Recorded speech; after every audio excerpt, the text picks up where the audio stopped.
My father wasn't ready for the joys of fatherhood. After 3 more children, he disappeared for good. It was the 1960s in the land of Brigham Young.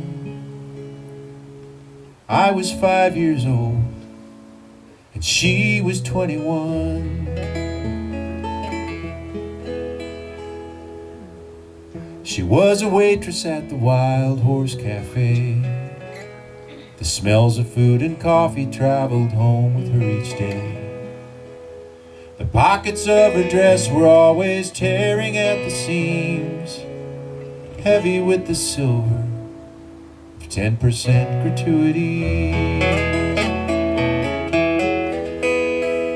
And those pockets full of coins came from hours on her feet, nickels, dimes, and quarters that she used to make ends meet. And when I think back on it now, it seems beautiful and strange how much she overcame with pocket change.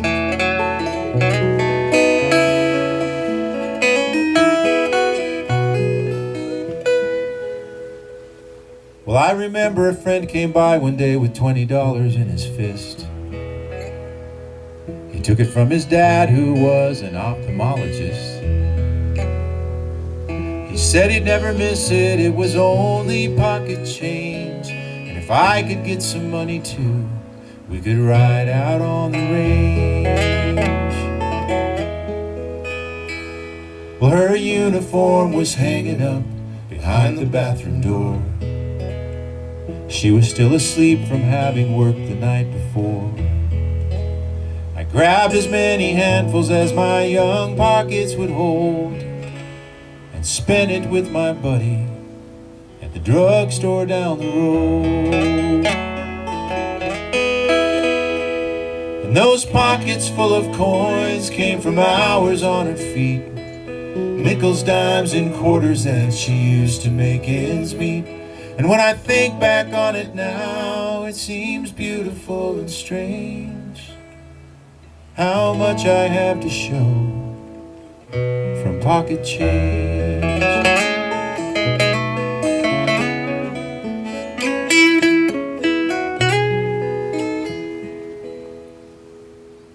Well, she was at the kitchen table when I came back that afternoon, staring at her coffee as she stirred it with her spoon.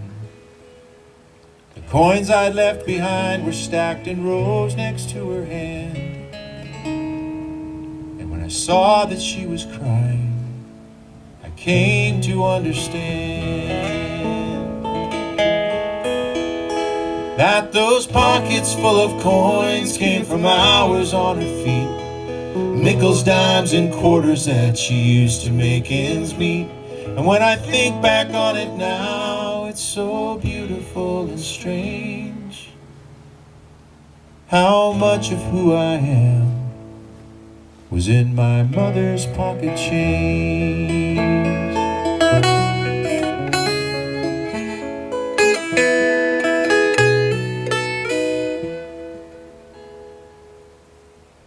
Let's join together in prayer. Precious and loving God, we thank you for the saints who move in our lives. We thank you for the individuals that go that extra step, that extra mile, and they are caregivers. We thank you for the people that do the things that we don't always see, but they absolutely make our lives better. Thank you for those saints, Lord. In your Son's precious and loving name I pray. Amen. The song you just heard is called Pocket Change. It's by a group called Berkeley Hart. It's Coleman Hart and Jeff Berkeley. They are two local musicians in the Southern California area, but I'm noticing that they are popping up everywhere now, like Nashville and whatnot. I really like Berkeley Hart. I saw them for the first time. There is a guy that used to be a baseball player for the San Diego Padres, who's also a third base coach and was a third base coach for a lot of the championship San Francisco Giants teams, named Tim Flannery. And Tim Flannery's hobby, his heart's passion is roots music. He plays a lot of bluegrass, a lot of uh, roots songs. And I say roots music is sort of this pop country blend, folk pop country blend of music. And that really fits the style of Berkeley Hart. And Coleman Hart, Jeff Berkeley, I used to see them play at concerts that Tim Flannery would put on. A lot of people would go to see the baseball guy uh, do his music, but then Tim Flannery made it work so that you would meet other groups like Berkeley Hart, like Eve Sellis, and the like, and just have these beautiful moments of music. And so that's how I got to know Berkeley Hart. I got to fall in love with the song because of its narrative of a person who really cares for their son and finds themselves in a very hard narrative. And they do everything possible to take care of their son. And our children aren't always the most gracious within that care. And hopefully, if we're honest enough, we look backwards at our own narratives and we realize that even we were spoiled punks every once in a while. So as we think about that narrative, I want us to think about the people that really bent backwards and cared for us. Those people that really bend backwards to care for us. And I get split in this narrative because there's a lot of times we don't find that help in places we really should. And it becomes this moment of hurt and harm when we have these conversations because if we put in the narrative of a parenting relationship, well, for a lot of people, the parenting relationship is not the place where they find that spiritual care. Some of us have really great parents and we see that spiritual relationship there. And yet we also can find that spiritual care and that spiritual relationship a little bit further in other places. So within that spiritual relationship and within that spiritual caring, there comes these times that we just need to sit back and say thank you. And sometimes there's people that are doing things for us and we don't even know it, and sometimes we unintentionally step on their toes and we forget about that narrative, but doesn't mean that the narrative's not there. So as we go through this conversation today, I want you to think about a person that you want to say thank you to. Let me tell you about my hat.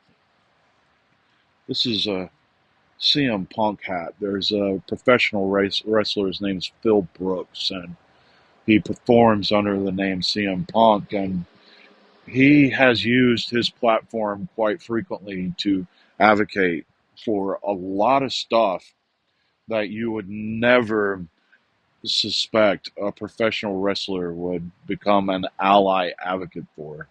The women's reproductive rights and body rights. Phil's used a lot of t-shirts, worn a lot of t-shirts to the ring and so forth, advocating that um, their body, their choice is pretty much the narrative. And I've always enjoyed CM Punk for that.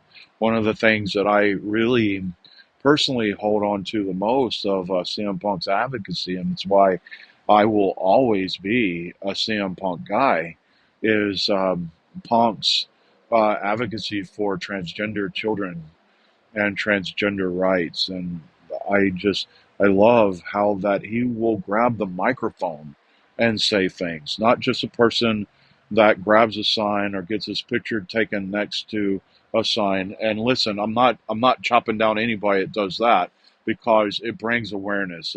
Their presence on social media, making the sign more visible, is an allyship that is immeasurable. So I'm not coming down on that. So I want to say people like Kenny Omega and so forth that really go out and make sure that those signs are seen. Please do that. I'm not cutting you out at the knees as I say this, but one of the and not but, and one of the things that CM Punk does is he grabs a microphone and he starts talking and advocating. And there's a lot of transgender individuals that aren't aware that CM Punk is doing that. But CM Punk is doing that in an environment that normally can be very transphobic and very homophobic within its presentation.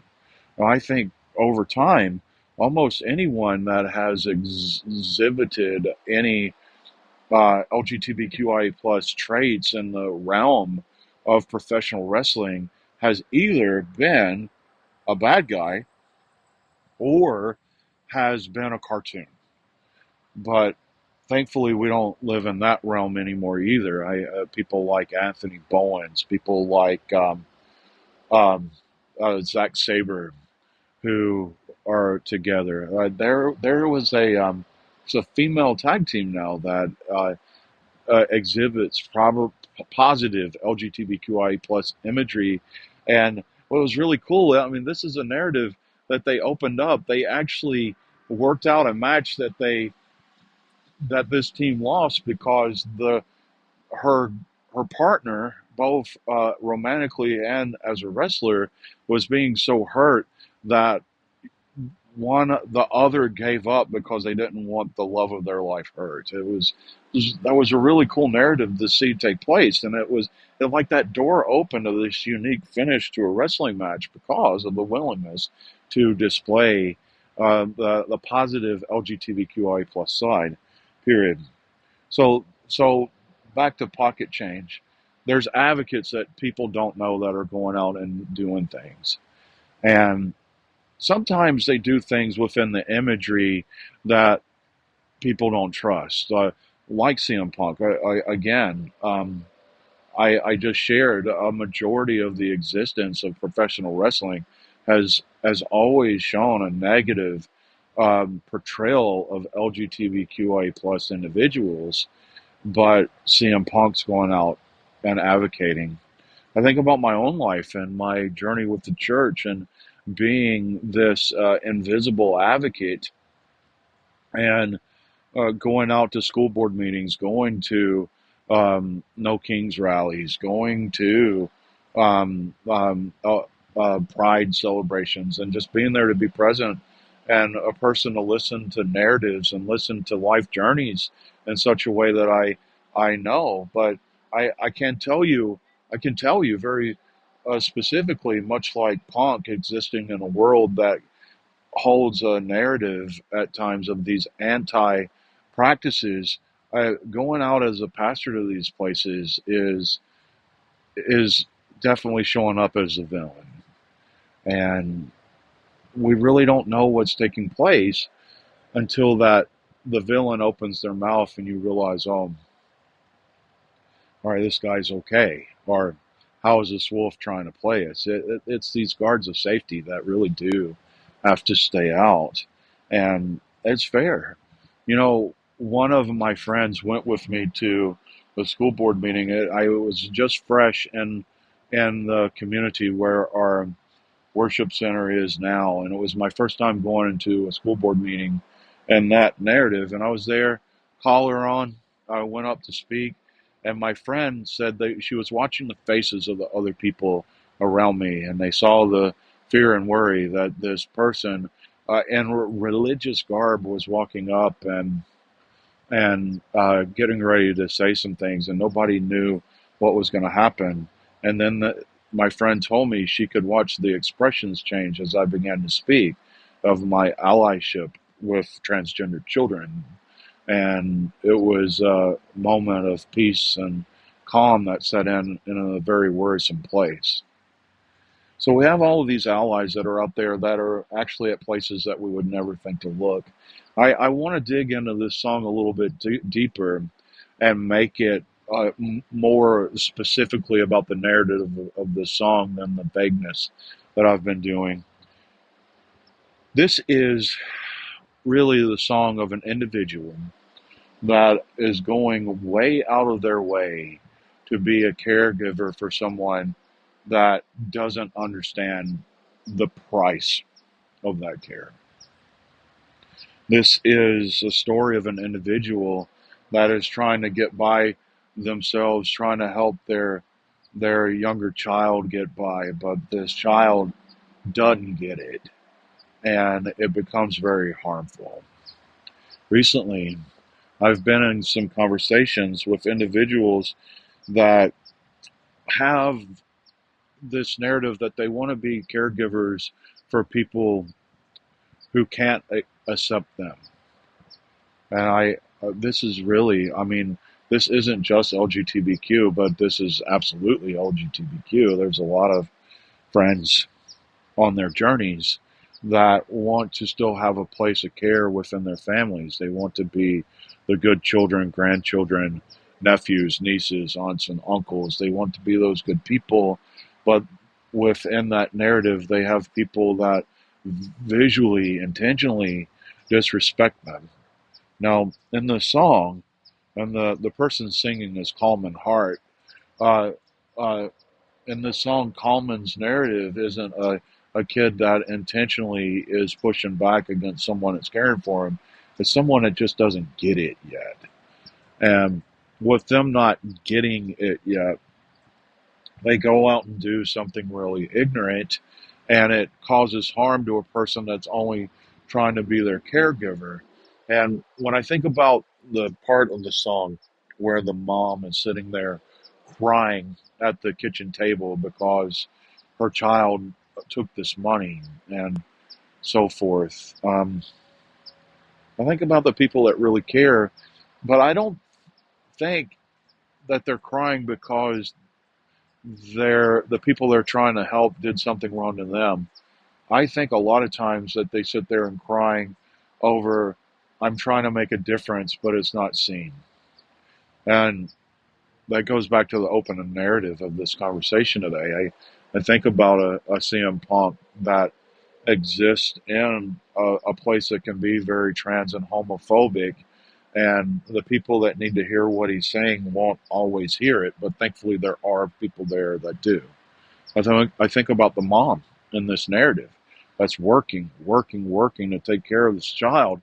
And there's this moment that her hard work and care for this child is unintentionally um, disrespected. And I really do see that mom both at the table thinking, okay, well, how am I going to make up this $20? I also think about this mom thinking, man, okay, what bill am I going to have to set aside? But I also think about that mom sitting there at the table crying and processing within her mind, my son doesn't get it. My son has just made things harder, but I still love him, and now I need to work harder to really take care of this. That's the hard part. That's the really hard part. I I quite frequently wonder when I go out to places as a spiritual caregiver that usually that there's no spiritual care provided, and I wonder, does anybody notice? Does anybody understand what's happening? And quite frequently I saw a yes. I get well, I get two kinds of letters, being the liberal progressive pastor in a red pocket town. I get these emails that says, "Hey, why are you waving that demonic flag?" And of course, they're referring to the LGBTQIA plus progressive flag. But I've always, I've always kind of had this uh, cynic side of me that wants to write back. But it's the American flag. I can't fly any others. But I do get the emails with the concerns about the progressive flag. And I sit there and I think, and I kind of put myself in the narrative of this mom crying at the kitchen table. Why is this person calling something demonic that literally is about inclusion and caring for every person? What's demonic about loving our neighbors as we love ourselves? So I have that brokenheartedness, and I get those emails challenging me. But then there's the other emails that I get, and these are the ones that keep me going.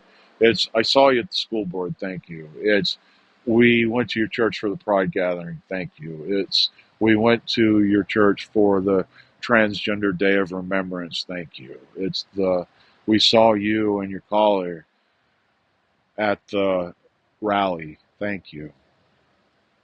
So sometimes we sit at our tables and we get to these moments that we may not get the immediate response, but eventually the response sets in. And I think that we hear that in the words of Coleman Hart in this song as it begins to conclude. I think back on it now and it seems beautiful but strange. Everything that I've become is because of pocket change. And there does come a moment, hopefully, there comes a moment, in this song, there comes a moment that the individual really gets it and they show gratitude for it.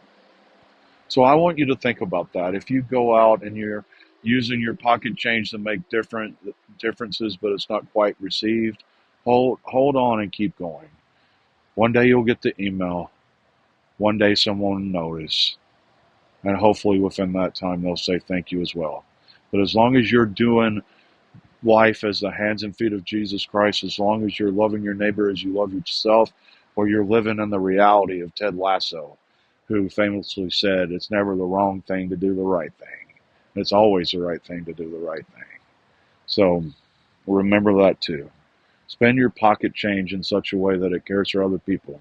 And may the peace of the Lord Jesus Christ be with you all. My name is the Reverend Michael Drew Davis. God is love. Amen. This has been a presentation of Transcended Media.